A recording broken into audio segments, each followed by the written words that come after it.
Welcome to Weekend Wisdom by Creating a Family. Creating a Family is the national support and training nonprofit for foster, adoptive, and kinship families.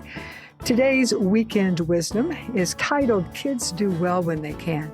I love that expression. I don't know if he originated it. I first heard it from Dr. Greene. He's a Harvard psychology professor, and he's the author of The Explosive Child, a new approach to understanding and parenting easily frustrated, chronically inflexible children. I love the expression, kids do well when they can, and its corollary, kids want to do well. I also love the subtitle to the book. I'm not wild about the explosive child, but I absolutely have lived the experience of understanding and parenting easily frustrated and chronically inflexible children. So perhaps it's because that's the reason it really speaks to my heart. So parenting kids exposed to trauma is hard, and sometimes very hard. But these kids need parents, and these families can thrive. And in that interview with Creating a Family, Dr. Greene stressed that it's crucial for parents of children exposed to trauma to realize that kids really do want to do well. And if they are struggling, it's likely because they are lacking a specific skill needed to succeed.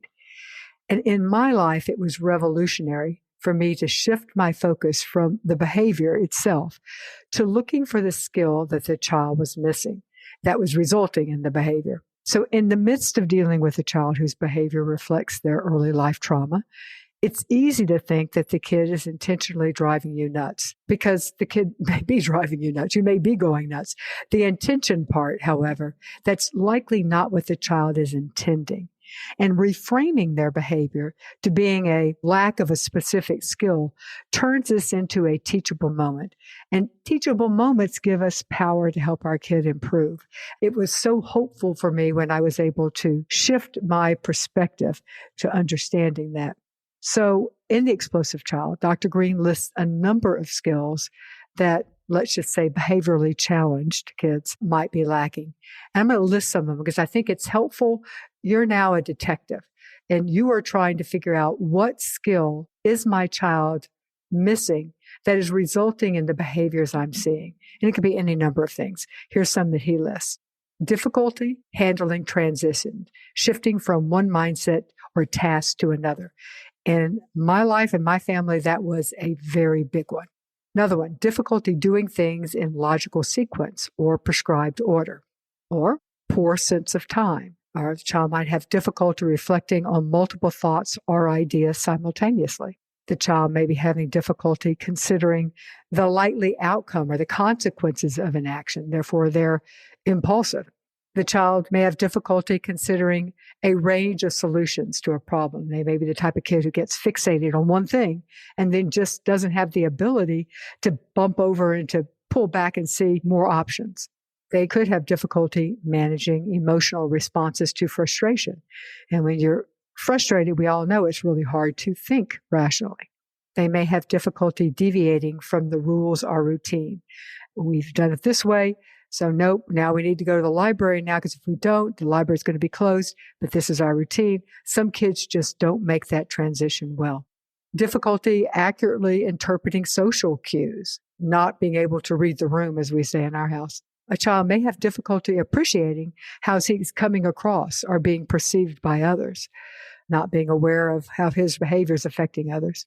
So I'm going to encourage you to spend some time identifying what skills your child is lacking. When is her behavior at her worst? That can be a clue. Look for patterns for when she struggles the most. Most children are fairly predictable if we look for patterns. I would have said in my life that wasn't true, but as soon as I started looking for them, I began to see them.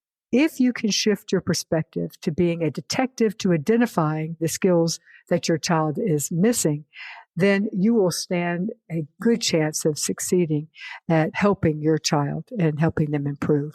And let me mention that there is an excellent guide that Creating a Family has, a practical guide to parenting a child exposed to trauma.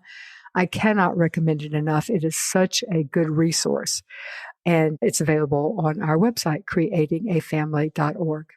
Before you go, let me tell you about the Creating a Family e-newsletter. It's free. It's terrific.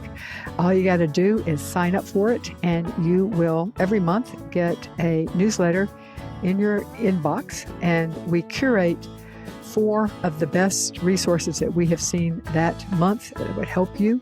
And when you do, you get a free guide. So in this case, you can sign up at bit.ly/CAF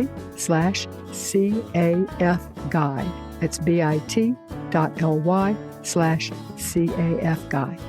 Thanks for listening to this week's Week in Wisdom. If you liked it, please tell a friend to subscribe at wherever they subscribe to the creatingafamily.org podcast. Once you subscribe, Week in Wisdom automatically drops into your feed on Sunday.